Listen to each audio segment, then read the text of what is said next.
Tahun 1480 di Rumania, Pangeran Vlad hidup bahagia bersama istrinya, Elisabeta. Sebagai bukti cinta mereka, Vlad menghadiahkan Elisabeta sebuah kotak musik kecil. Suatu hari, kebahagiaan mereka terganggu oleh para ksatria yang menyeret Vlad pergi karena medan perang membutuhkannya. Negeri itu diselimuti api peperangan, dan karena musuh mendekat, Vlad memerintahkan prajuritnya untuk membawa Elisabeta ke kastil lain demi keselamatan. Sebelum pergi, Vlad diberkati oleh Paus dan memohon perlindungan ilahi untuk istrinya. Di hutan, Elisabeta sedang diantar ke lokasi baru. Sayangnya, seorang prajurit musuh bersembunyi di pohon dan dengan cepat membunuh dua penjaga dengan panah yang cepat. Prajurit yang tersisa bersiap untuk bertarung dan membiarkan Elisabeta berkuda lebih dulu. Di luar hutan, Vlad memecahkan serangkaian tong minyak untuk menciptakan dinding api yang menghalangi musuh. Pertempuran sengit pecah, dan segera tentara dari kedua belah pihak jatuh berserakan di mana-mana, tetapi pasukan Vlad jelas memegang kendali. Dengan keterampilan dan koordinasi yang luar biasa, mereka berjuang sekuat tenaga untuk meraih kemenangan. Tak lama kemudian, Vlad dan pasukannya muncul di hadapan raja musuh dengan kepala semua musuh tertancap di tombak mereka. Momen itu terganggu ketika Vlad menerima berita tentang serangan terhadap istrinya, sehingga ia segera pergi untuk mencarinya. Sementara itu, Elisabeta berkuda secepat mungkin sementara musuh mengejarnya. Daerah ini disebut hutan serigala dan ribuan jebakan beruang tersembunyi di bawah salju. Dua prajurit dikalahkan oleh perangkap ini, sementara Elisabeta dengan terampil menghindarinya. Sayangnya, kuda tunggangannya akhirnya terkena perangkap dan dia jatuh, yang memungkinkan musuh mengepungnya sambil berhati-hati menggunakan pedang untuk memeriksa perangkap. Elisabeta mencoba bergerak, tetapi menginjak perangkap lain. Ketika Vlad tiba, kudanya juga dilumpuhkan oleh perangkap beruang. Dia terus berjalan kaki dan segera berhadapan dengan dua prajurit musuh, mengalahkan mereka dengan cepat. Vlad melemparkan pedangnya untuk membunuh prajurit yang mendekati Elisabeta, dan pedang itu secara tidak sengaja menusuknya juga. Dalam keputusasaan, Vlad memeluk erat jenazah Elisabeta saat dia menghembuskan napas terakhir. Beberapa waktu kemudian, Vlad mengunjungi Paus lagi dan dengan gila-gilaan menanyai Tuhan karena tidak melindungi istrinya, meskipun dia telah menumpahkan banyak darah atas namanya. Dia ingin Elisabeta kembali dan memohon mukjizat yang tidak dapat diberikan oleh Paus. Dalam amarahnya, Vlad membunuh Paus dengan salib, dan menyatakan bahwa dia tidak akan lagi melayani Tuhan kecuali Elisabeta dihidupkan kembali. Tiba-tiba, angin bertiup di dalam ruangan dan patung Yesus mulai menangis, tetapi Vlad tampak bangga. Prajuritnya yang ketakutan harus menyeretnya keluar dari gereja. 400 tahun kemudian di Prancis, seorang pendeta mengunjungi rumah sakit jiwa untuk berbicara dengan Dr. Dumont, yang mengatakan bahwa dia memiliki kasus yang sangat sensitif sehingga Ratu Inggris pun prihatin. Kedua pria itu kemudian berjalan menyusuri koridor rumah sakit, di mana puluhan orang gila membuat keributan dan diseret secara kasar oleh para dokter.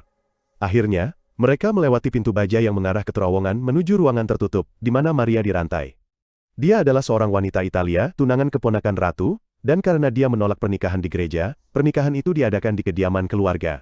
Namun, pengantin pria telah mengundang seorang uskup untuk memberkati pernikahan itu, dan melihatnya membuat Maria menjadi gila.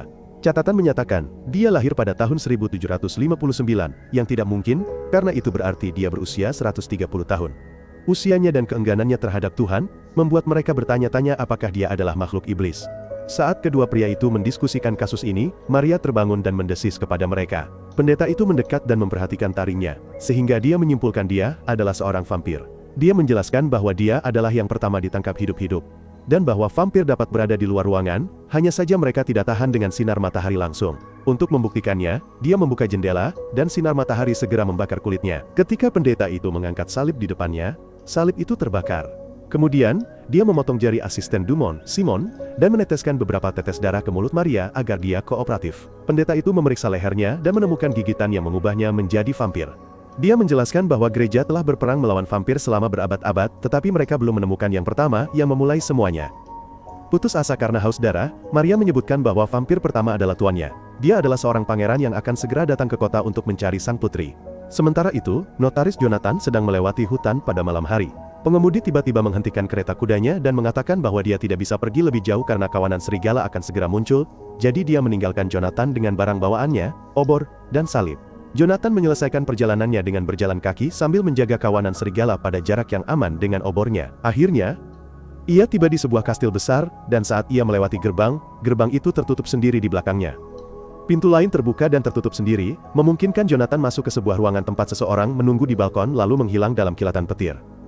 Tiba-tiba, Jonathan dikejutkan oleh seorang lelaki tua yang muncul di belakangnya. Pria itu melemparkan obornya dan menyalakan lampu sebelum memperkenalkan dirinya sebagai Pangeran Vlad, yang juga dikenal sebagai Pangeran Dracula. Kedua pria itu duduk di meja dan Jonathan dengan senang hati memakan hidangan lezat. Tetapi Dracula tidak makan apapun.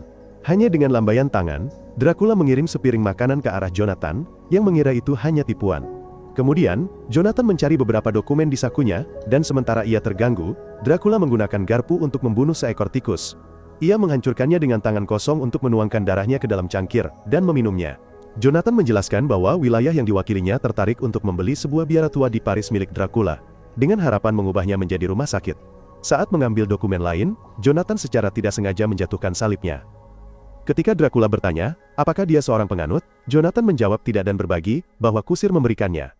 Dengan lambaian tangan lain, Dracula melemparkan salib ke dalam api, dan mengejutkan Jonathan dengan muncul di sebelahnya, mengatakan sudah waktunya untuk tidur. Setelah Jonathan diantar ke kamarnya, Dracula memintanya untuk tidak meninggalkan kamar di malam hari. Dracula kemudian kembali ke ruang makan, dan menyalakan musik, sebelum meminta patung batu menjaganya. Jonathan menemukan sebuah buku di kamar, dan melihat melalui penjelasan sejarah kastil. Ada gambar Vlad muda, tetapi potret sang putri hilang. Sementara itu, pendeta mengunjungi tunangan Maria, Henry, dan memberitahunya bahwa Maria baik-baik saja, tetapi mereka masih berusaha menyingkirkan kejahatan darinya. Pendeta kemudian mencari petunjuk lebih lanjut di kamar Maria. Di antara barang-barangnya, ia menemukan halaman buku yang hilang dengan potret Elisabetta. Pada tengah malam, Jonathan meninggalkan kamar. Dia melihat sekeliling ketika dia melihat cahaya di belakang sebuah pintu, jadi dia melewatinya, dan menemukan tangga aneh yang mengarah ke ruang bawah tanah yang mewah. Di tengah ruangan, dia melihat peti mati, dan ketika membukanya, dia menemukan Dracula tertidur. Sang pangeran mengatakan, dia seharusnya tidak meninggalkan kamar, dan Jonathan tiba-tiba pingsan oleh patung batu. Ketika terbangun, Jonathan menemukan dirinya dirantai oleh patung batu. Mereka menggantungnya terbalik, dan Dracula mengiris lehernya, agar darah mengalir ke dalam mangkuk. Ketika Jonathan bertanya-tanya bagaimana Tuhan bisa menciptakan makhluk seperti itu, Dracula tertawa dengan sangat mengganggu, dan bertanya tentang keinginan terakhirnya. Jonathan ingin mengetahui cerita Dracula, dan sang pangeran menganggap ide itu menarik sehingga dia menyuruh patung batu itu menurunkannya. Dracula menceritakan apa yang terjadi sambil mengenang pemakaman Elisabetta. Ia menjelaskan bahwa ia telah melalui semua abad ini untuk menunggunya karena ia tahu bahwa jiwa-jiwa yang murni dapat terlahir kembali. Pencariannya untuknya tidak mudah, misalnya, selama masa wabah hitam, separuh populasi wanita telah meninggal dan separuh lainnya terkonsentrasi di tempat-tempat suci di mana ia tidak disambut. Ia menjadi begitu kesepian hingga ia mulai iri pada manusia, karena bisa mati. Suatu hari, Dracula tertidur di atas makam Elisabetta. Keesokan paginya, ia terbangun dengan keputusasaan yang begitu besar, sehingga ia pergi ke jendela terdekat dan mencoba bunuh diri. Namun, ia selamat dari kejatuhan itu. Dracula terus mencoba berulang kali. Tetapi seberapapun ia jatuh, ia selalu selamat. Karena tidak dapat mencari Elisabetta di seluruh dunia, Dracula memutuskan bahwa ia membutuhkan rencana untuk menariknya kepadanya. Selama lebih dari 1 abad, ia mengembangkan parfum yang menggunakan bunga terindah dan paling ajaib dari taman paling terkenal. Akhirnya, ia menguji parfum itu di Italia, di mana para wanita segera mulai mengikutinya. Aromanya begitu kuat, sehingga Dracula dapat pergi ke pesta dan membuat semua orang menari secara serempak di bawah kendalinya. Suatu hari di Versailles, Dracula berpikir bahwa ia akhirnya menemukan Elisabetta, tetapi wanita yang ia dekati bukanlah istrinya. Kesalahan ini membuatnya menangis dan menyadari bahwa ia telah berpindah dari satu pesta ke pesta lain, yang penuh dengan alkohol dan kemerosotan, tetapi bukan cinta sejati. Ia memutuskan untuk berhenti mencari, dan membiarkan orang lain mencarinya. Di tengah pesta, Dracula mulai menggigit semua wanita di ruangan itu, untuk mengubah mereka menjadi vampir, termasuk Maria. Kemudian, Dracula kembali ke makam Elisabetta dan membukanya. Dia menghancurkan peti mati dan menemukan hanya abu Elisabetta yang tersisa. Pemandangan itu membuatnya hancur, dan dia memutuskan untuk tidak pernah meninggalkan kastil lagi. Monster batu akan membawakannya harta dan bertindak sebagai pelayan sementara para vampir melanjutkan pencarian mereka. Saat ini, Jonathan memberitahu Dracula bahwa dia bisa memahami cinta yang begitu kuat, karena dia juga sudah bertunangan. Liontinnya berisi foto tunangannya Mina, jadi Dracula melihatnya dan diliputi emosi ketika menyadari bahwa wanita ini adalah reinkarnasi istrinya. Dracula kemudian memutuskan untuk membiarkan Jonathan hidup sebagai ucapan terima kasih karena telah membantunya bersatu kembali dengan cintanya. Dia memanggil semua monster batunya dan menyuruh mereka membawakannya banyak darah karena dia perlu terlihat tampan sebelum bertemu Elisabetta. Di Paris, pendeta menunjukkan potret yang dia temukan kepada Dumont, mengatakan bahwa mereka perlu menemukan wanita yang terlihat seperti itu untuk menangkap Dracula. Pendeta itu membaca bagian dari buku yang menjelaskan bahwa Tuhan dapat menolak untuk memberikan kematian dalam kasus penistaan. Namun, Tuhan juga dapat mengampuni pendosa dalam kasus penyesalan yang tulus, yang akan membatalkan kutukan tersebut. Ini berarti, jika mereka membunuh Dracula, semua vampir yang diciptakannya akan kembali menjadi manusia. Pada saat itu, Simon memasuki kantor dan memperhatikan potret itu, menunjukkan bahwa ada seorang wanita yang terlihat persis seperti itu di ruang tunggu. Dumont dan pendeta bergegas ke ruangan lain dan bertemu Mina, yang menjelaskan bahwa dia adalah sahabat Maria. Mereka bertemu beberapa hari yang lalu di sebuah pesta, dan sejak itu, Maria tidak pernah meninggalkannya. Maria selalu sangat baik sampai pernikahan, ketika dia menjadi gila melihat uskup. Mina mengakui bahwa dia memiliki keraguan tentang pernikahannya sendiri, karena dia merasa tidak cocok dengan zaman ini. Di biara, Dracula muncul dalam samaran seorang tunawisma, dan para biarawati setuju untuk memberinya tempat berlindung. Namun, dia menanggalkan samarannya segera setelah memasuki kapel, dan menyemprotkan parfumnya ke patung Yesus, menyebabkan semua biarawati di biara bergegas ke kapel. Mereka berlutut saat nafsu menguasai mereka, dan segera, mereka membentuk tumpukan manusia di sekitar Dracula, putus asa untuk mendapatkan perhatiannya. Tanpa ragu, Dracula mulai menghisap darah mereka. Di kastil, Jonathan menunggu sampai dia sendirian untuk melemparkan selimut ke beberapa alat untuk menariknya lebih dekat dan membebaskan diri dari belenggunya. Ketika makhluk batu masuk, ia menemukan Jonathan memanjat keluar jendela. Segera ia memotong selimut untuk memutus dukungannya, tetapi Jonathan berhasil berpegangan pada dinding.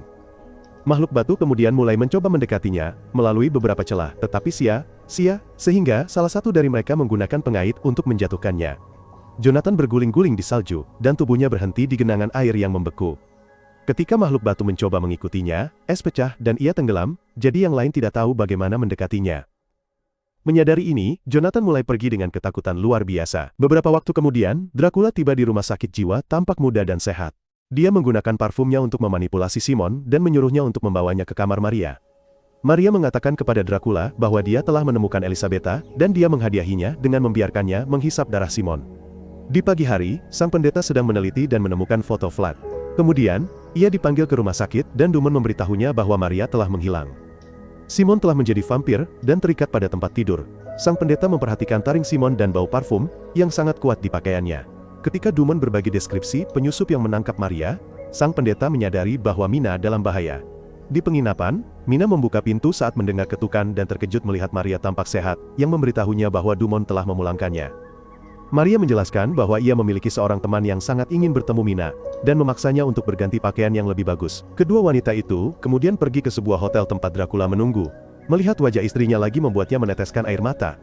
Setelah memandikan Mina dengan pujian, Dracula mencium tangannya, memberinya ilusi tentang mereka bersama. Merasa cukup tidak nyaman, Mina menarik tangannya, dan pergi bersama Maria untuk bersenang-senang di festival. Dracula mengikuti mereka saat kedua wanita itu menikmati makanan, minuman, permainan, pertunjukan putri duyung palsu, dan hewan-hewan lucu. Ketika mereka memasuki rumah hantu, kedua wanita itu tanpa sengaja berpisah, dan Mina tersesat. Ia berteriak saat terkejut oleh kerangka palsu, dan Dracula segera muncul di sampingnya, untuk membawanya keluar. Di meja menembak, Dracula mengajarinya cara menembak, dan dalam pelukannya, Mina memiliki ilusi lain tentang masa lalu. Kemudian, Dracula mengundang mereka untuk beristirahat di kamar hotelnya, sambil menunggu kembang api. Mina dan Dracula mengobrol sebentar, dan ia menunjukkan kotak musik kecilnya. Saat dia memainkan lagu itu, Mina merasa lagu itu familiar, dan mulai berhalusinasi bahwa dirinya adalah Elisabetta. Dia segera mundur, dan menuduh Dracula mengutuknya. Dracula mencoba menceritakan kisah Elisabetta, dan harapannya untuk kelahirannya kembali, tetapi dia bersikeras bahwa dia hanyalah Mina. Dia mengakhiri percakapan mereka dengan memberinya kotak musik. Kemudian, Maria menarik Mina untuk menonton pertunjukan kembang api. Di akhir malam, Dracula mengantar Mina pulang, meninggalkannya dengan senyum lebar, tetapi kebahagiaannya tergantikan oleh keterkejutan saat dia melihat sang pendeta, dan Dumont merawat Jonathan yang sakit di ruang tamu. Sang pendeta menceritakan apa yang terjadi pada tunangannya, tetapi Mina menolak untuk percaya bahwa Dracula bisa begitu kejam, sehingga sang pendeta harus menjelaskan bahwa Dracula adalah vampir yang meminum darah manusia, dan menggunakan parfum untuk memanipulasi korbannya. Dia memeriksa lehernya dan lega, karena tidak menemukan tanda gigitan. Mina berlari ke kamarnya untuk menangis sendirian dan akhirnya membuka kotak musik. Dia terus berhalusinasi tentang Elisabetta dan hanya keluar ketika Dracula muncul di sampingnya. Mina memintanya untuk pergi sehingga Dracula mencoba memanjat keluar jendela. Tidak menyadari kekuatannya, dia mengira dia akan bunuh diri, dan menyuruhnya berhenti. Kemudian dia mulai menuduhnya menipunya, jadi Dracula meyakinkannya bahwa dia tidak pernah menggunakan parfum padanya, dan melemparkan botol itu ke api. Selanjutnya, dia menyebutkan tentang minum darah. Dracula mengakui dia melakukannya, tetapi berjanji bahwa dia tidak akan pernah menjadi korbannya. Hidung Mina mulai berdarah, jadi Dracula mengambil darah dengan jarinya dan menjilatnya. Setelah itu, dia memegang tangannya, dan mengatakan kata-kata romantis padanya saat ilusi kembali. Mendengar kata-kata terakhirnya kepada Elisabetta, Mina akhirnya menerima kenangan itu sebagai miliknya, dan memanggil Dracula sebagai kekasihnya, sebelum menciumnya. Mereka akhirnya bermesraan dan Mina meminta keabadian, jadi Dracula menggigitnya untuk mengubahnya. Pada saat itulah, sang pendeta mencium aroma yang sama, seperti yang dia deteksi di rumah sakit, dan menyadari Dracula ada di rumah. Dia mengambil pistol dan bergegas ke kamar tidur Mina, hanya untuk menemukan kamar itu kosong. Sang pendeta dan Dumont berpikir Dracula pasti telah membawa Mina kembali ke kastilnya, dan Jonathan setuju untuk mengantar mereka ke sana. Sementara itu, Maria bersatu kembali dengan Henry. Dia sangat mesra padanya sebagai cara untuk mengalihkan perhatiannya. Saat dia akan menggigitnya, rombongan sang pendeta mengganggunya. Maria meraung marah dan siap menyerang, jadi sang pendeta menembaknya hingga jatuh. Namun, Maria pulih dengan cepat dan menjatuhkan Henry sebelum menangkap sang pendeta untuk mencoba membunuhnya. Jonathan menemukan pedang di dinding, dan segera menggunakannya untuk memenggal Maria. Kepalanya terlepas dan menabrak Dumont sementara tubuhnya masih mencekik sang pendeta sebentar lagi sebelum jatuh. Karena tubuhnya masih menggeliat, sang pendeta mengambil salib dan menusukkannya ke jantung Maria untuk membunuhnya selamanya. Di Rumania, sekelompok pelayan meninggalkan peti mati di dalam kastil. Dracula dan Mina keluar, dan dia membawanya berkeliling kastil.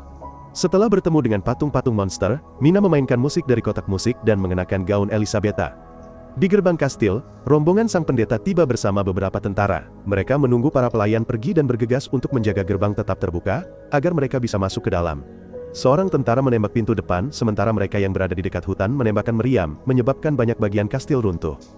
Dracula menyuruh Mina untuk tetap di kamar sementara dia keluar untuk bertarung, tetapi Mina ketakutan saat bola-bola meriam menghancurkan langit-langitnya. Para monster turun untuk bertarung melawan para prajurit, menjatuhkan mereka berulang kali.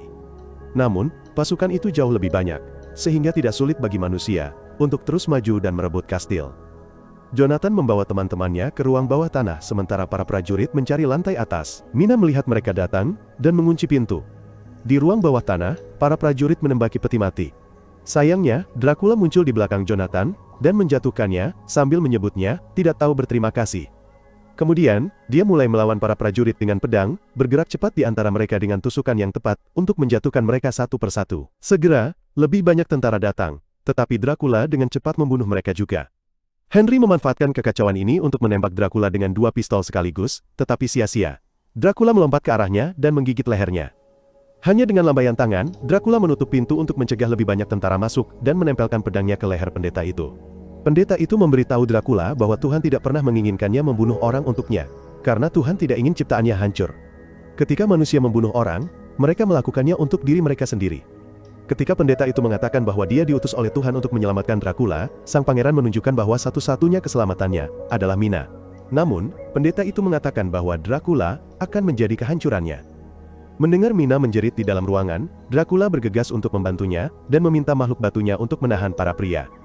Sementara makhluk batu itu melawan para pria di aula besar, Dracula membunuh semua penjaga di lorong. Setelah semuanya dikalahkan, dia menerobos masuk ke dalam ruangan untuk bersatu kembali dengan Mina dalam pelukan. Sang pendeta mencoba mengikutinya, sehingga Dracula menutup pintu. Namun, pendeta itu mengingatkannya bahwa jika dia benar-benar mencintai istrinya, dia harus melakukan hal yang benar. Mengabaikan permohonan Mina, Dracula meninggalkan ruangan dan mengunci Mina di dalam. Dia bersandar di pintu, dan pendeta itu berdoa kepada Tuhannya, sambil menancapkan pasak ke jantung Dracula untuk membunuhnya. Setelah itu, Mina menariknya ke dalam ruangan agar mereka bisa berbagi kata-kata terakhir cinta sebelum Dracula berubah menjadi debu. Semua lampu di kastil padam dan makhluk batu menjadi anak-anak manusia. Jonathan datang mencari Mina dan menemukannya menangis di atas tumpukan abu, yang kini beterbangan tertiup angin. Menyadari bahwa dia telah kehilangan cintanya, Jonathan pergi. Di luar kastil, abu Dracula tertiup angin. Cerita saya sampai di sini, pastikan Anda berlangganan saluran dan nyalakan notifikasi. Terima kasih telah menonton sampai akhir video, dan sampai jumpa lagi.